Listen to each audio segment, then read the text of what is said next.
Hello everybody, my name is Benji and welcome to Planet Crafter, where today I'm going to be doing a tutorial for you guys on where to find some of the key resources around the map. Now, there are a couple of different ways that you can go about locating them. You can either explore around and find them yourself, which is primarily what I'm going to be doing in this video, or you can do something that they very recently added, which I'll go on ahead and show here. Granted, the tech is a little advanced. This is my main playthrough, my Let's Play series. There is the satellite interface rocket, which I can pull that up here. The screen orbital information, which you get after the water filter, right before the teleporter in the terraformation index menu. I believe that would be after the lake stage, by the looks of things. And then what you're also going to need is a handful of blueprint microchips so that you can unlock the GPS targeting satellites. Now, the GPS targeting satellites, I can go ahead and show out here. You will need a launch platform for these. And there's the GPS satellite Tier 1, Tier 2, and Tier 3. Tier 3, obviously the best and most expensive. But then there's also the map information rocket. This is the thing that you're really going to be wanting, is the map information rocket. Because the map rockets themselves, the GPS satellite rockets, will give you this interface screen, and it'll show you the map. And you can see the Tier 1 lets you zoom out this far, Tier 2 lets you zoom out farther, and Tier 3 even farther than that. But the other interesting thing that you can see here highlighted is the fact that the GPS information rocket also gives you data on where you can find different Iridium Caves, Osmium Caves, aluminum resource, sulfur, all of the stuff that you're really gonna need in a playthrough. So there's a couple of just general places that everybody should know, and that is going to be the Iridium Mine Cave, the Aluminum Hills biome, the Super Alloy Alien Door, the Sulfur Fields, and then the Zeolite Caves. So I'll go around really quickly here and show you where each of these are. And I'll actually show you them as well in a different playthrough, because this one, as you can see, has a lot of trees, and that might throw off your navigation in the early stages. But this biome right here, you can also look at the coordinates in the bottom left corner, 900 to 50 roughly, is the aluminum fields. So the aluminum fields, aluminum hills, whatever you really want to call them, have these big metallic looking spires all over the place. That's the identifying factor here, as well as the green hue in the screen once you enter. Placing down an extractor Tier 1 or Tier 2 will result in aluminum and a few of the other basic resources being mined in this location. The next location is way over this direction, in that little cave. Now, this location is noted by the sand falling down from the top. And you'll be able to see that from some distance as you're walking around the world. And this location is the Iridium Caves location. Now, the Iridium Caves will have iridium lying along the ground, as well as some pieces of aluminum. However, placing an extractor, Tier 1 or Tier 2, will only result in iridium, not aluminum. You'll need to go to the aluminum fields for the aluminum mining. This location in the early stages of the game also have ice, and I will verify that in a different playthrough for you as well before the lake stage once everything has melted. The flora stage will result in this giant vine, which will give you access to more zeolite. And eventually, once this melts at 100 nanokelvin, you'll be able to come into the sulfur fields. The sulfur fields have sulfur nuggets just lying around on the ground, as well as pieces of aluminum for you to harvest, just lying around on the ground as well. And placing down an ore extractor tier 1 or tier 2 in this location will result in sulfur, as well as the other basic materials that are found everywhere in the game. Now I'm going to top off and replenish my oxygen using that handy trick that I showed in my previous tutorial. You just place a box and a door, and boom, you have free oxygen. The next location of extreme significance is going to be the Osmium Cave. Now, the Osmium Cave will be unlocked, I believe, at 5 microkelvin, because there are 2 stages of ice that need to be melted in order to gain access to this cave. The first of which is 100 nanokelvin, and it'll give you access to a little bit of osmium and sulfur, and then the next stage is 5 microkelvin, which will give you access to this large room here. Now, this large room, placing down an ore extractor, will allow you to mine osmium, as well as the rest of the basic resources. Next up, over here, is the Zeolite Cave, and I actually do not know what temperature these melt at. I would assume 45 microkelvin if I had to take a guess. 45 or 65, because that's where another cave later in the game will melt. And this will give you access to a little bit of zeolite, but not much else. However, placing down an ore extractor tier 1 or tier 2, actually I believe just tier 2 in this location, will give you zeolite, as well as a few of the basic resources, but mainly this one will be zeolite. Off to the left here as well will take you to the crater, and within the crater there is the Pulsar Quartz cave. So we have the crater here, the large crater with the Iridium asteroid down in the center, which is currently bugged because it's not there anymore. But over here along the ridge to the right, you will find the Pulsar Quartz cave. Now, I am unsure of whether or not this actually has an ice barrier. I do believe that it does. However, I have not been here in another playthrough to verify that assumption, at least not yet. And this is where you'll be finding primarily your Pulsar Quartz. And yes, there is this 45 microkelvin. So that makes a lot of sense overall, I would say. And the other exit of this cave will take you to another ice barrier for 45 microkelvin. And this will take you to the top of the sandfall, which is back tucked behind the sulfur field. I'm going to make a quick pit stop back at the sulfur field and the iridium mine because I am running out of oxygen, and then I will show you the location of the super alloy cave so that you can mine super alloy very efficiently. So we are back in here in the iridium mine with the giant vine.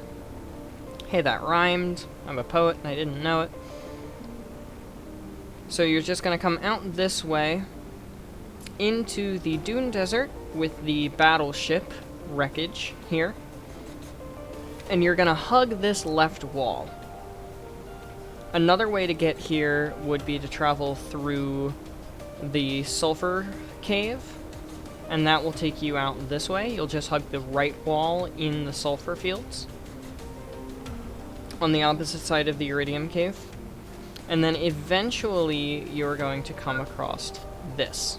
I'm already running out of oxygen again. That's really inconvenient. Now in here is a little bit twisty-turny, windy, but you will eventually come across this alien door here. And this is the super alloy cave. So with this alien door, of which we don't know the lore for yet, you can place down an ore extractor tier 2, and it will mine super alloy as well as the other basic materials that you will find throughout the game. Now that is pretty much all of the close to spawn locations for the different caves. There are 2 more caves that I would like to show you in this video for the purposes of resource extraction, and those are the brand new Uranium Cave that came in the Caves and Crater update, and that is over here in this open field kind of spiky biome, I guess. I don't really actually know what this one is called. And over here is the brand new Uranium Cave. I think it's down here. Not down here. My apologies. So the Uranium Cave, the brand new Uranium Cave, is right here. And you can place down an ore extractor tier 2 in this cave, and it will automatically extract uranium for you. There's also some boxes around for some good looting and wonderful loot potential. And there is one more Uranium Cave on the map. There's only one more, and it's actually going to require me to backtrack over to the Aluminum Hills biome. So once I'm back in the Aluminum Hills in familiar territory, I'll bring you guys back and show you the location of the other Uranium Cave on the map. So here we are back at the Aluminum Hills, and I will show you guys how to get to the last Uranium Cave on the map in this current patch. So you're going to just want to travel your way through the aluminum fields, heading toward the east, and then you'll get to this spiky biome here with the, like, one little wreckage that's here. And you're going to want to travel through this tiny crevice, and it's a little windy, so it winds to the left and then to the right. And then it puts you right in here, this little divot, and right here is your Uranium Cave. Now this Uranium Cave will do the exact same as the other one. Place down a drill tier 2 and you will get plenty of uranium, which I'm actually going to take for my playthrough for the future. Now I have a teleporter here, so I'm able to just literally teleport back home. And I can go show you guys everything that I showed you here, or at least most of what I showed you here, in a playthrough that is not quite as advanced in the terraformation index as this one is.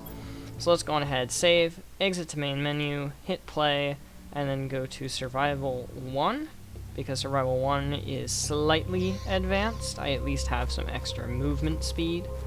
And you can see here we just hit blue skies, which is the 187, or 175 rather, KTI. Now, while we're here, we may as well go on ahead and check all of this. The launch platform for the satellites will be 345 KTI. Then there is, up here, the orbital information rocket is at 2 GTI. So Giga Terraformation Index, right after, like I said, Lakes, which is 1 GTI. And then the actual, like, satellite rockets and everything, those are simply blueprint microchips. So all you'll need to do for that is find the proper blueprint microchips, and you'll be able to access those with no issues whatsoever.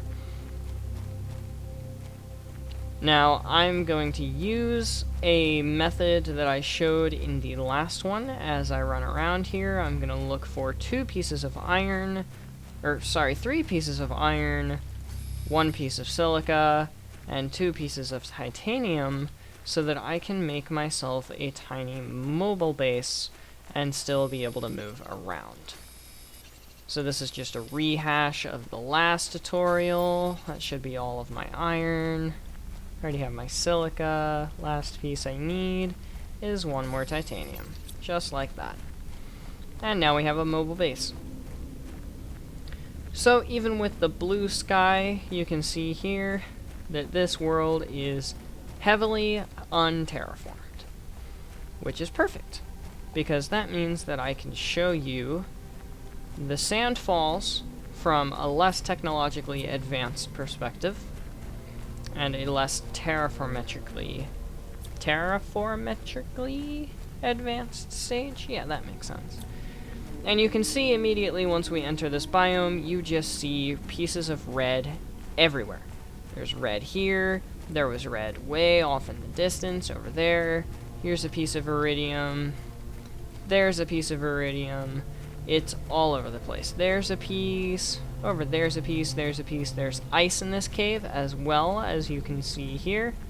Plenty of ice in this cave. So if you're ever looking for ice for, you know, lesser tier Vegetubes, Vegetube tier 2, tier 1, all of that wonderful stuff, you're going to be able to find it here. And you can see I have not actually gotten to a point in this save where all of this ice has melted for the sulfur fields. So we're going to have to backtrack ever so slightly while this guy is angry at me to get around that ice to the other entrance to the sulfur field. And that's going to be pretty simple. I can show you the path for that as well after I top off on my oxygen, because I already had a base here. I may as well use it. And we are going to move this way. So you simply follow the cave down. It looks different without all of the trees and the water, of course. But you come out here into the Angry Dune Desert and hang yourself a left, and you just hug this lovely left-hand wall. Also grab the compass, because that's another bug, by the way. Probably should have mentioned that in the other tutorial, actually, that bug existing.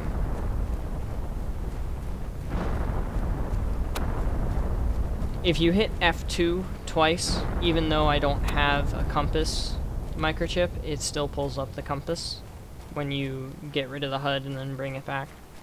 I don't know why. But as you can see here, the entrance into the sulfur fields is open from this side, regardless of the ice and the temperature. You can see it right there.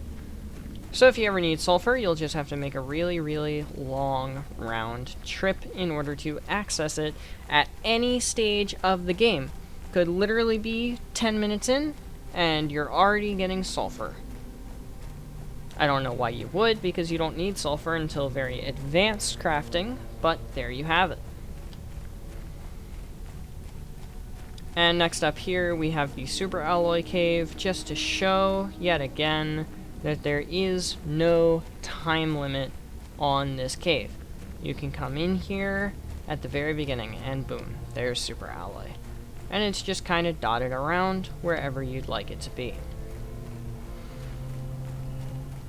The same can also be said regarding the Uranium Cave past the aluminum fields, and I can actually go prove that to you. However, this is going to be a very long walk, so I will just boop that in for you right quick. And here we are at the Spikes biome, just past the aluminum fields, and I'm moving currently toward our Uranium Cave. And as you can see here, no ice to block our path, despite the fact that I'm not nearly at 100 nanocoulombs.